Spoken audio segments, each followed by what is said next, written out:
It's very important that we use that for national and international security. That can create a power that will make it impossible for the bad guys to do anything against the perceived good ones. Hindi na itutuloy ni US President Donald Trump ang bantang dagdag na taripa laban sa European nations na tutol na makuha ng Amerika ang kontrol sa Greenland. Ito ay matapos magkasundo ang administrasyon ni Trump at ang North Atlantic Treaty Organization o NATO sa isang framework agreement ukol sa usapin sa Arctic Island. Ayon kay NATO spokesperson Alison Hart, tututok ang framework sa Arctic security na pagtutulungan ng 7 Arctic allies kasama ang US.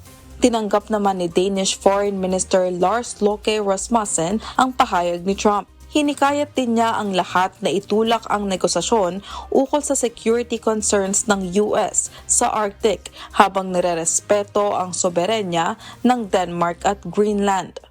Sa kabila nito, giniit pa rin ni Trump sa Davos ang importansya ng Greenland sa seguridad ng Amerika at tanging ito lamang ang may kakayanang maprotektahan ng isla. And the fact is, no nation or group of nations is in any position to be able to secure Greenland other than the United States. Kasunod ng pag-urong ni Trump ng dagdag na taripa, bigla ring tumaas ang US stock market. Carmela Marinda, UNTV News and Rescue, USA. Diyos ang aming sandigan, serbisyo publiko ang aming pinahahalagahan.